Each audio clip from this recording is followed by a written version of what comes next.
I don't take shit. I got no love for the fakeness. If you wanna play tough and wanna hate this, I'll always show up. I don't ever slow up, no I don't take shit. I got no love for the fakeness. If you wanna play tough and wanna hate this, I'll always show up and make a statement. I don't ever slow up, no I don't take shit. I got no love for the fakeness. If you wanna play tough and always show up and make a statement. Everything I do so instinctive and so passionate. Every word I move so descriptive like an adjective. I got a vendetta against people who patented being negative when you should be getting after it. I got facts over tracks, this and that. Spitting slow, spitting fast. I could roast, I could gas. Think I'm okay at last, but I don't know if that can erase all the past. And the pettiness, a reflection of the emptiness. Hilarious, you think you're worth my time, you're delirious. Mysterious, because you hide behind a fake exterior. Inferior, you know I'll always be a bit superior. Get off of me, this ain't no humble brag. I want you to hear words, you can say them back. I want you to feel free from the chains at last, and to believe in what you got, it was built to last, yeah. Now that I've been put through hell, I never got anyone's help. I had to do it all myself.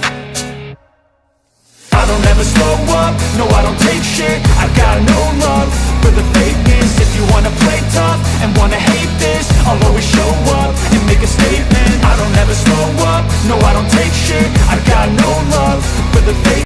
If you wanna play tough and wanna hate this, I'll always show up and make a statement. Gonna learn the consequence of being incompetent. Mental health is confidence, dreams and some honestness. I'm not here to save the day, that's for you to take away. I could play a million mind games, but instead I say something not illogical, something that is topical. Rub it on and watch it go, make yourself unstoppable. Dreams are irresponsible, but they're always possible. If you just believe, you could be so remarkable. Thoughts in my head, a collage and they spread. I'll be great one day, going off of my meds. No I'm not giving up, no I'm not giving in.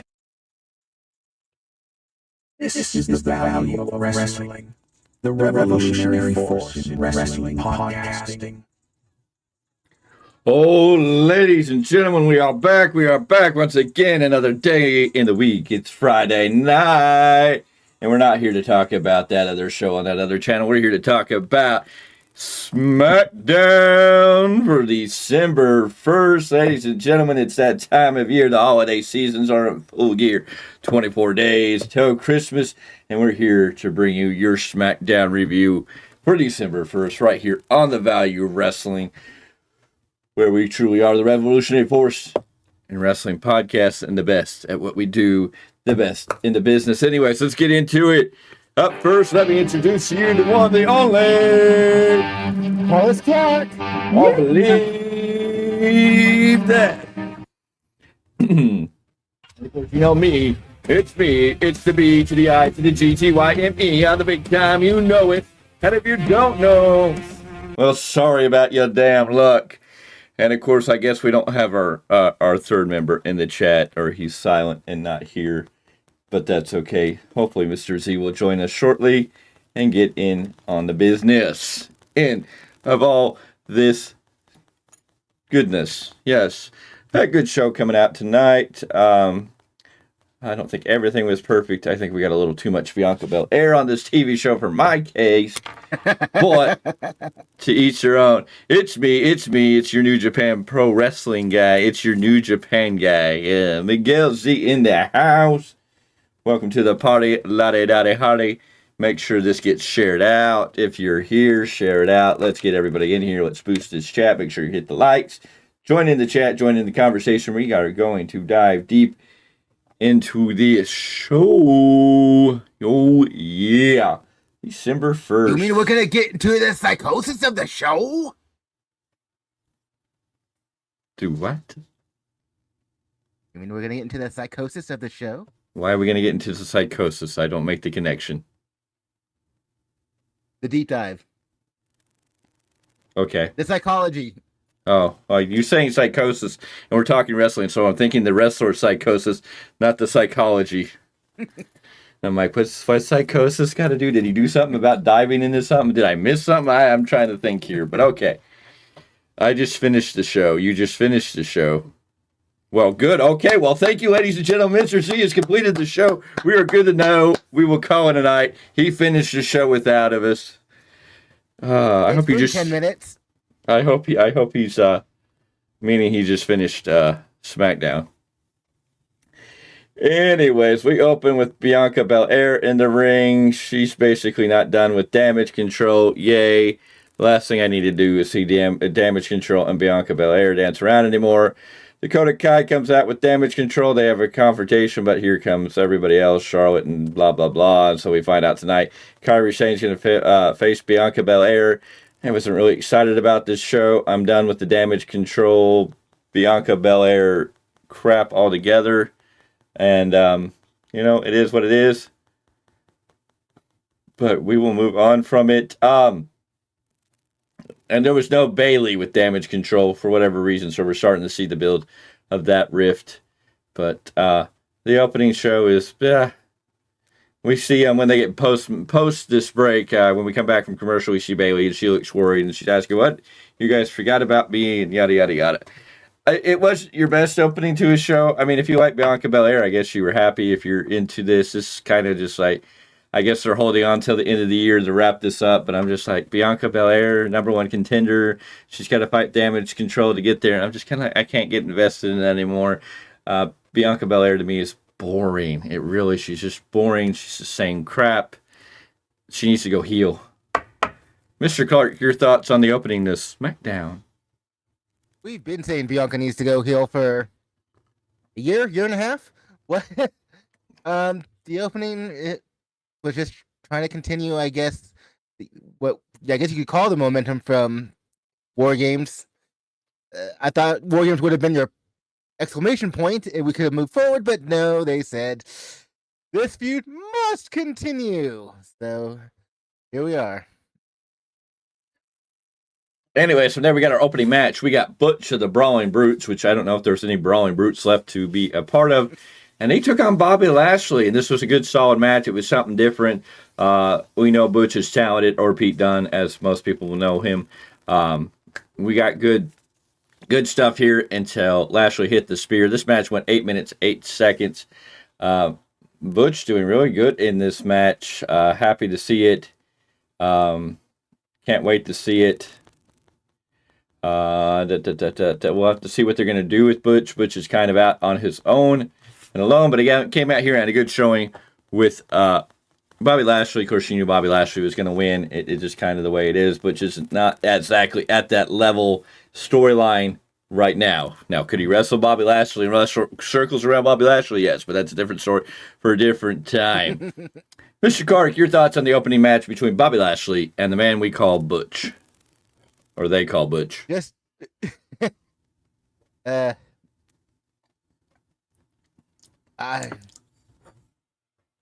nothing bad to say. Like I said, it was a good match. It was a showcase. Mm-hmm. They kind of just busy work for Bobby Lashley because I think they're still trying to find what they're really going to use him for. They're not going to put him in the world title picture at this point. They're just continuing whatever bits of storyline momentum they got for them and the Street Profits for this little stable that they have going. So. Which is very confusing because the Street Profits came out with Bobby Lashley, but the Street Profits lost last week. Bobby Lashley seemed upset with him, but we didn't get any cohesiveness. Like, we didn't get any filler onto what happened from there. They were just, everybody was happy and excited, and Bobby Lashley won, so. Well, somebody has to win in this stable, damn it. I guess so. Anyways, from there we had Paul Heyman. He goes into Nick Aldis' office and asks him if he invited Randy Orton here, and Aldis says yes, and he plans to sign Randy Orton to a SmackDown contract, even if it costs him the entire bloodline, and there's nothing he can do about it. And he, what is he going to do about it? And Nick Aldis tells he's going to do whatever it takes to get Randy Orton signed, even if it means the entire bloodline. If that doesn't work for Heyman, what is he going to do about it? And Heyman says anything it takes. So we got a good setup here with the bloodline story of Randy Orton getting things going here. From there, we go to a banged up Butch. We're trying to get an interview. He talks briefly when Pretty Deadly comes out. They make him mad. Butch tries to fight off Pretty Deadly, but a 2-on-1 encounter just doesn't work, and Butch gets beaten down and left on the island of loneliness One is the loneliest number. Anyways, we get a video package of Santos turning on LWO, and so we get Santos is ready to teach Joaquin Wilde a lesson, and we get a good solid match between Santos Escobar and Joaquin Wilde. This match went 3 minutes 59 seconds. Escobar wins with a Phantom Driver. A decent little showcase, a short little match. It didn't need to be anything particular here. Just needed to continue the story with Santos. I don't know if you have too much to add into that. We know post-match Escobar was trying to beat down on Wilde when Dragon Lee made the save. Anything you want to add to that particular match other than it was just a match to continue the feud? For their story, I understand why it went the way it went. I was kind of hoping, since this is the first time we've seen Joaquin Wilde in a singles, contest in a good while, I was hoping to see a little more of the flashes of the former Zima Ion, now known as Joaquin Wilde. But like I said, for their story, I understand why they went the way they went. Yeah. I expected Santos to go over. So yeah. From there, we get another interview or another segment in Nick Aldis' office. Adam Pearce walks in and says, no, he's going to sign Randy to Raw. So the battle is on between the general managers. Which brand will Randy Orton sign with? Ooh, can't wait to find out how this story goes by the end of the night. Anyways, from there, we have Logan Paul's here to celebrate his championship. He's out here celebrating, talking up everything, and talking about how good he is. And he has sit down with Nick Aldis, and they've come up with a tournament, an 8-man tournament, to see who will be his next challenger. Some of these names are great, and some of them you're kind of like, I don't get this. But anyways, it's going to be Santos Escobar, Dragon Lee, Karrion Kross, an unnamed NXT member, Austin Theory, Grayson Waller, Kevin Owens, and Bobby Lashley. Karrion Kross, it'll be great to see him back, but I hate to see him lose in the tournament already, so it doesn't make sense. Bobby Lashley, I don't get how they're going to put Bobby Lashley in here unless he's going to get fed to Kevin Owens, because shortly after this, Kevin Owens comes out and interrupts and has a segment back and forth with Logan Paul, pretty much setting you up to believe that Kevin Owens is going to be the guy to win here. So Dragon Lee and Santos Escobar will probably eliminate each other. Karrion Kross will probably get fed to somebody.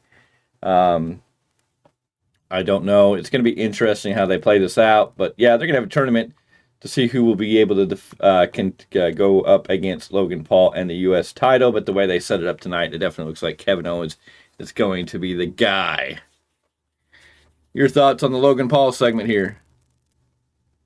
I Yes. don't really have much to say, but I do have a disagreement about when Kevin Owens talking to Logan Paul, saying that you're peddling that crappy drink. I'm like, wait a minute here. Tyme is actually a pretty good sports drink.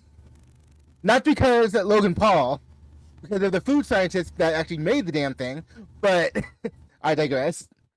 Well, I guess I actually happen to be a big fan of Tyme.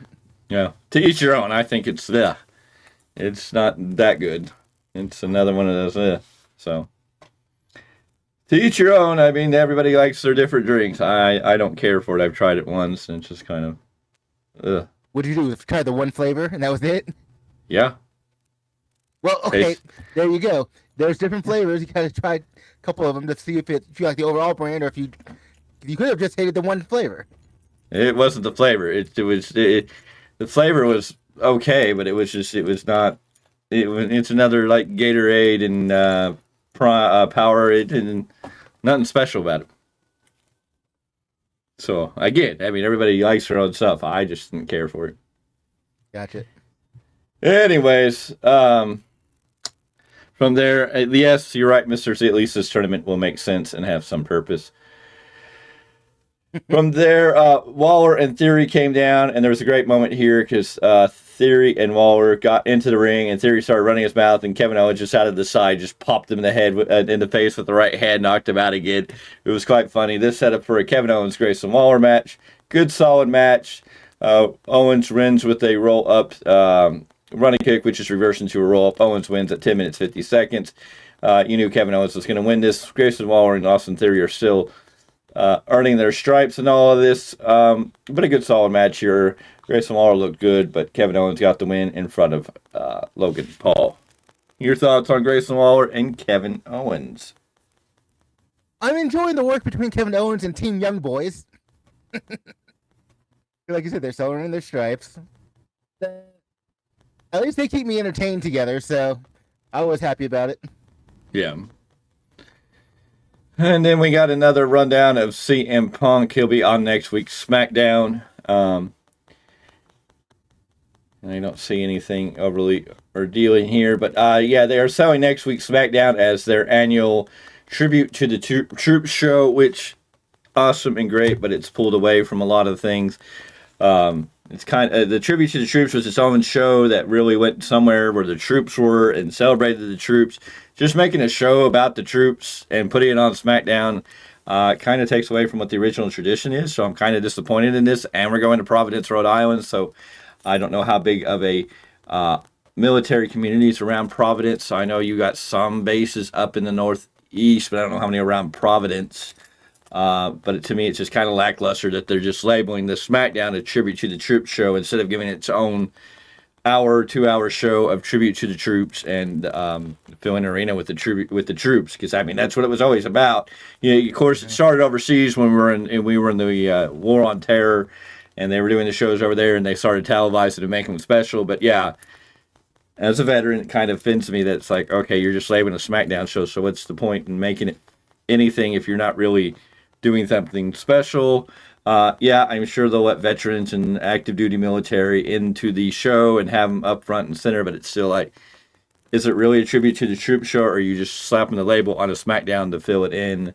We'll have to see. Hopefully we don't get some goofy patriotic matches. I guess Jeff Hardy maybe can show up and wear some red, white, and blue face paint. I don't know. But otherwise, next week's show is supposed to be a SmackDown tribute to the Troop show, and I'm kind of disappointed because I usually love the tribute to the Troop show. Being an Army vet, they mean something, but this year it's just like slapping it on to a SmackDown doesn't feel like its own thing like it usually is. From there, we got the Bianca Belair versus Kairi Sane match, which was a good match. We got everything in here. We had Charlotte Flair and Shotzi, and then Asuka and Dakota Kai and Io Sky. Everybody was down at ringside. Eventually get all ejected. They went to a one-on-one match between Bianca Belair and Kairi Sane. Eventually, Bayley came down, tried to distract Belair for a moment, but as Kairi Sane goes up for an insane elbow, Bianca Belair gets up, puts her in the KOD, and Belair gets pinned at 10 minutes, 36 seconds. I know Belair's got to go through damage control, but seeing Kairi Sane pretty much losing her first match back was massively disappointing, and I'm tired of Bianca Belair. I don't care. There's nothing they can do about her to make me care, and it's just a good match, but I'm just like, I don't get why Kairi Sane had to lose this one right off the bat. Why couldn't this been Asuka? Or soon enough. well, Asuka's facing Charlotte next week, so it won't be her next week. So I don't know how this story goes. That's why I said soon enough. But yeah. I don't know. I don't have a lot to say. Go ahead. My eyes were on Kairi Sane the whole time. I'm like, I don't care about Bianca at this point either. You and I have been talking about how we've been done with Bianca. Yeah. Let's put it this way. As of today, I have been in Utah for a year. And it's been over a year that we've been both saying neither one of us are into Bianca Belair anymore. Yeah. And she needs to turn heel, do something different. Yep. This was the match. I know what they're trying to do. Belair's going to get a rematch against Io Sky, maybe at the Rumble, maybe sooner. Who knows? But I can't get into it. I understand.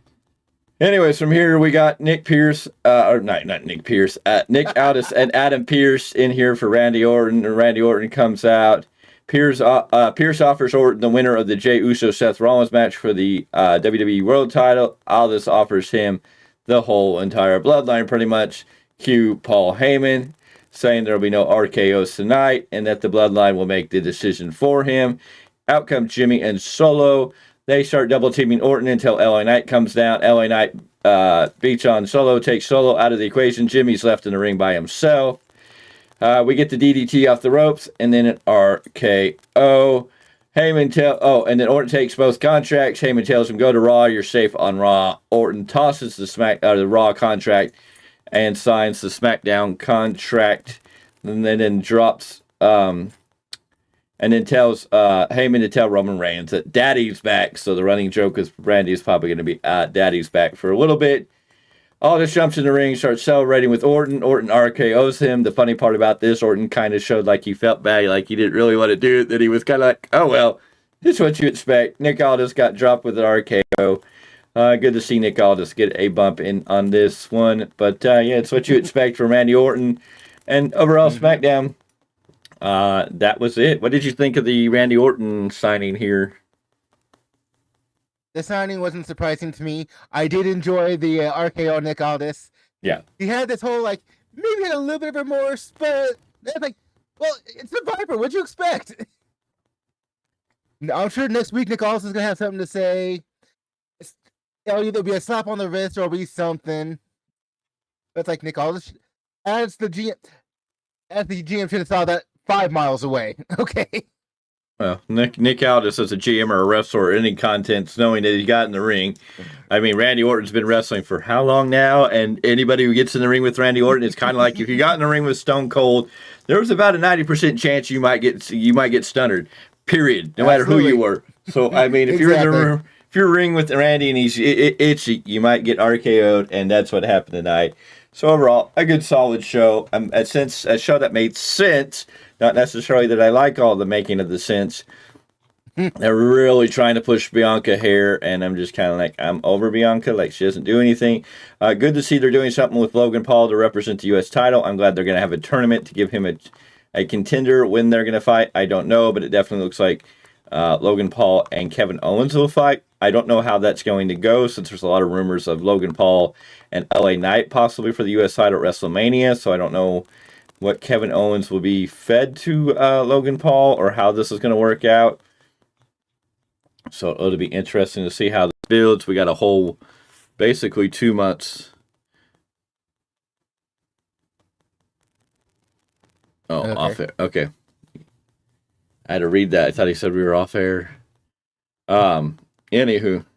Yeah, okay, yeah, we've seen the video. I mean, I don't know what to say about Jimmy Lane in the middle of the ring while they were taking down the ring. I mean, there's not much. It doesn't add to anything. Right. He was laying in the ring. He got taken out. Nick Aldis got taken out. So, yeah, I don't know. But, yeah, that was SmackDown. Good average show for SmackDown. SmackDown did what it needed to do. I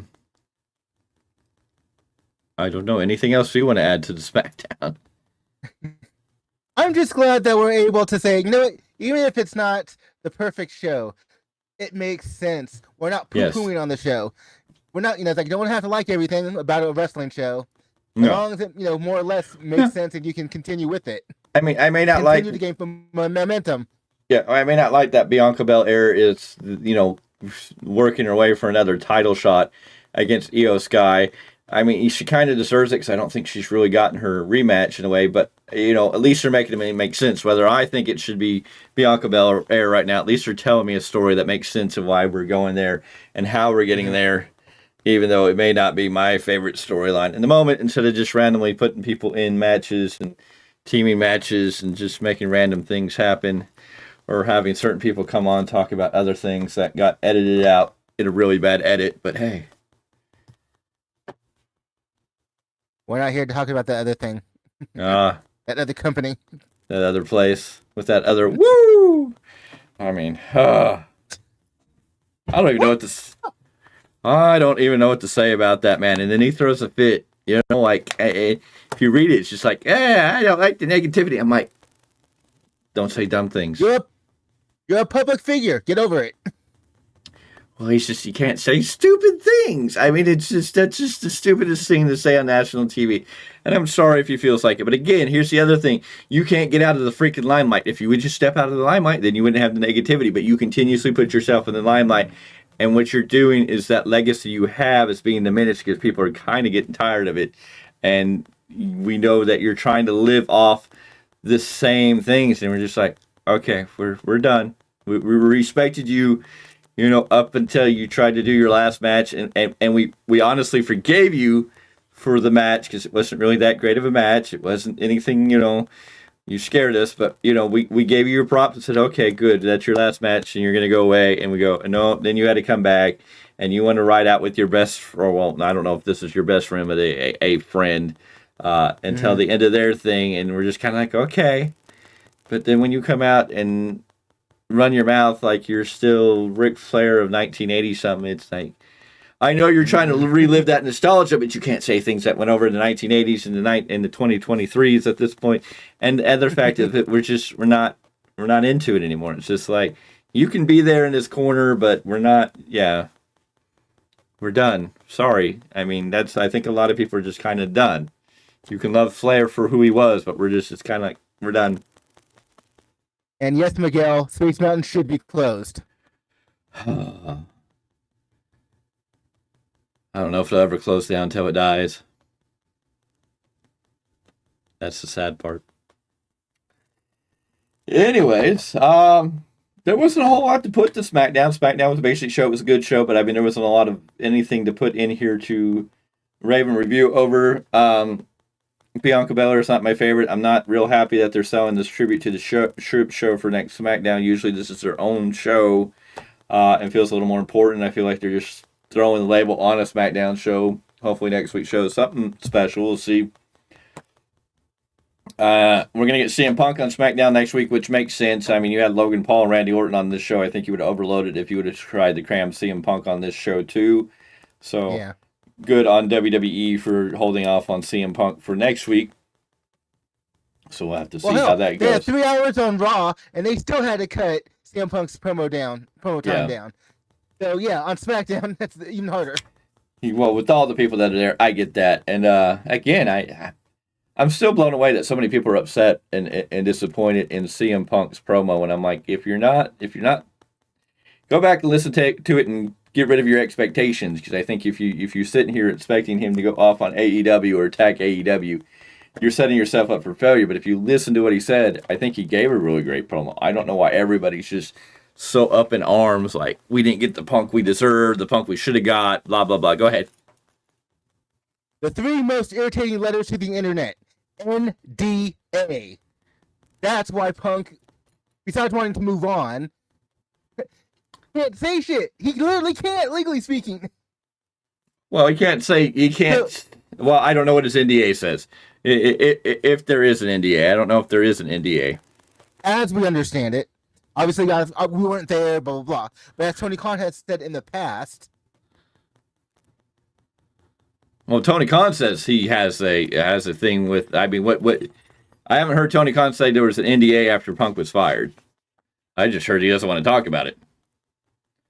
So as far as all the stuff stemming from the Brawl for All, quote unquote, all of them, including the Elite, had to sign an NDA. Well, that's back then. I'm talking about, I think people are waiting for him to bash AEW. So I don't know if he has an NDA particularly that keeps him, after he was fired, I don't know if he has an NDA that keeps him from bashing AEW or bashing anybody now. But everything that he wants to bash AEW about still stems back there.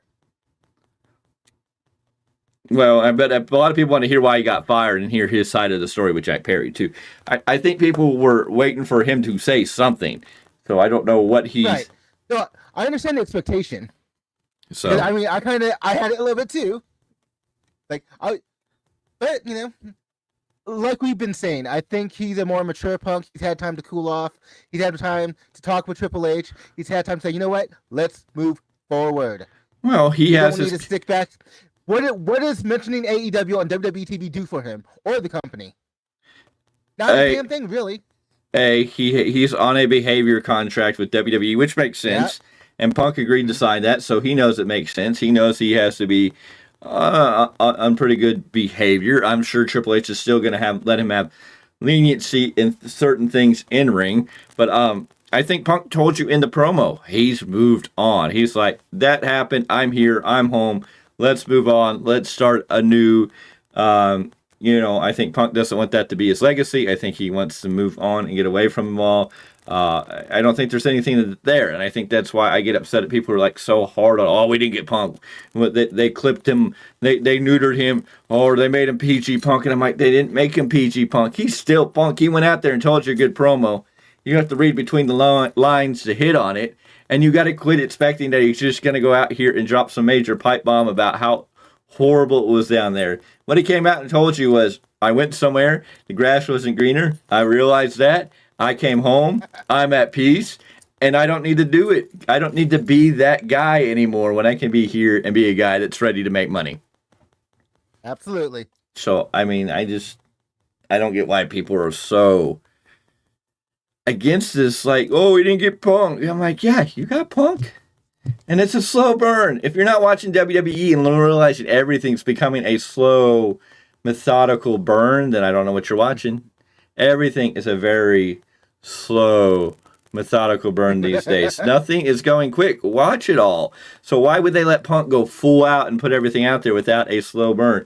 And right now, they're still trying to figure out, I guess they're trying to figure out what's going to happen with Punk, because when we came on Monday and we came out of Survivor Series, we assumed it would be Punk and Seth Rollins going into WrestleMania, but now the rumors are circulating that we may not see Punk tying it up with Seth Rollins at WrestleMania. We may get Punk and Steve Austin, a dream match that's been in existence since like 2013, to go down. How did it turn out? How that will turn out, I don't know. I'm sure they could pull off something, but, we have to wait and see. So you've got to let everything get going. We just came out of Survivor Series in one promo, and everybody's on him. Like, oh, this is the Punk we wanted. This is not going to be Punk. Oh, he's on a leash. He's under it. Triple H is making it. I'm like, Triple H, Punk would not have signed a contract if he didn't feel like he could be who he wanted to be and had a long sit down with Triple H and made peace. Is he on a behavior contract? Yes. What does that mean? He's basically can't do any of the craziness. Like, you can't act out, which makes sense. WWE is going to come in and say, hey, we want you here, but we don't want all this ridiculousness. So here's part of it. If you get out of control, we're going to let you go, and it's going to be peace. It's a way out for WWE if CM Punk gets out of control. I don't even think Punk's going to get out of control. He knows what was in that agreement and signed it. Is he on a leash? I guess you can say that. Should we freaking care as much as, oh, he's on a leash, he's on a leash? Like, this is such a big news. It's like you got a behavioral agreement. Does it make sense? Yes. After everything that happened at AEW, you have to kind of understand why they did it. Should it be the big story and what we get ourselves wrapped up into? No. Yes, exactly. This is not the other place. This is not the place that's going to let everything get chaos, not let everybody else in the background. Come on. Did Seth Rollins really walk out of WWE after Survivor Series like everybody thought? Seth Rollins was so mad he wasn't going to show up, and he was right on Raw doing what he does. Drew McIntyre's still there and playing every one of you stupid trolls out there. So, Drew McIntyre's really messing with all the people of the IWC, the internet world. He's messing with you people, and if you don't get that he's playing you and toying you, then I don't know what to tell you. AEW marks, I swear, these people are just like, oh. We need to remake the meme with Dave Bautista talking about "Give me what I want," because that's what these particular fans are like. Give me what I want. They don't care about the logic. They don't care about what they see right in front of them. It's just tunnel vision of what they want. Nope, not at all. Anyways, not much else to say. SmackDown was a decent show. I guess we'll be here tomorrow with a painstaking review of Collision. Continental Classic. Yay! I don't know what to get excited about there. Maybe we'll get some more Devil news. I don't know. I'm over that. I'm over the Continental Classic. I don't think you ever started with it. Well, it's just... I could have gotten into it, but when they added a title to it, made it about a title, then I'm like, now I'm done. Like, why do we need another title? And now we're going to make it Triple Crown. They're trying to sell this thing, this big American, we haven't had an American Triple Crown ever, blah, blah, blah. Tony Khan's trying to get this one up of like, oh, we have a Triple Crown. Like, it means something. And I'm just like, all those titles are meaningless. I'm sorry. Don't mean to be defensive. If you're a New Japan Pro Wrestling fan, I'm sorry if the strong open weight? Correct. The strong open weight might mean something to Japan. I don't know. That would be up Mr. Z's lane. But, I mean, does that title mean enough to feel important? Does the Ring of Honor World title at this point in time really feel like it means anything? And the Continental Classic is a brand new title, so it doesn't have any value. So trying to take 3 titles and make somebody a Triple Crown winner and make them feel important to me is like, cool. Like, it's not like they have 3 major titles that mean a damn thing to be a Triple Crown. It's not like it's the, like maybe if you had the TNA World Champion, the AEW World Championship, and like whatever the New Japan or the New Japan World Championship. Like if Kenny Omega was carrying all three of those titles around and you called him a Triple Crown winner, it might freaking mean something. But the strong open weight, what does that mean? I mean, Mr. Z, is there any value to that title? Mr. Clarke, you can speak on the Ring of Honor title. Is the Ring of Honor title anything important right now? I mean, I know back in the day, the Ring of Honor title had some of the greatest prestige of any world title in wrestling. Even if they weren't a main company, it was still a very prestigious title. This is the Ring of Honor, and I hate it because I love Eddie Kingston, and I'm glad he's got these two titles, but really, do these two titles mean anything? And then we can't even judge what the Continental Classic is because it's a brand new title. Yeah. So, I mean, it's like selling we're going to have a Triple Crown winner. It's just like, it's Tony Khan just trying to fill himself up to feel important and go ahead. I was just going to say, you just blow smoke up people's rears at this point. I mean, it just aggravates. That's where I get disinterested. And this tournament was pretty much created for Bryan Danielson to win. And even you could go listen to Jim Cornette. Jim Cornette's livid at this tournament, especially with the way they're booking Mark Briscoe. Jim Cornette is a huge fan and thinks Mark Briscoe should be in the WWE and would be a super major star in WWE and be treated right. Well, this is Jim Cornette. He's saying that Mark Briscoe he has the talent and the capability of being something special, and he thinks that and he could go to NXT, and definitely I feel like he'd be value there. On the main roster, I don't know where he would necessarily fall, but AEW is treating him like a side joke, and Cornette's going off on it. I mean, Jim Cornette is even pissed off at AEW and how they're booking Mark Briscoe, and Mark Briscoe's losing these matches like he's a joke. Cornette pissing at AEW is nothing new. Cornette backing Mark Briscoe, that's when I'm a little like, okay. No, it's just very strange when Cornette and I actually agree on something. Well, Cornette was in Ring of Honor for a little bit as a on-screen authority, and the Briscoes were there, and he loved the Briscoes. He talked about he highly respects the Briscoe, thought they were one of the greatest tag teams out there, and thinks Mark Briscoe deserves a lot better than he's getting treated. The Tong title meant something when Kenta held it. Hell, even Rozier carried it for a month. Yeah. So, I mean, these titles used to mean something. Now they're not. Even Matt Hardy's came out recently and been showing signs of being upset that they're just not being treated equally and fairly. And I think some people on the internet, I'm really confused about how they can say it's not AEW's booking fault about how the Hardys are under it because they don't know. You don't know how to book Jeff Hardy because he has his problems. You should be able to, if you haven't listened to our other boys video about this, he came out, Ango came out and did a thing about the Hardys and said that Tony Khan doesn't know how to book Jeff Hardy because of Jeff Hardy's problems and trusting Jeff Hardy. I'm like, that shouldn't have anything to do with it. They're just not booking the Hardys because they don't care.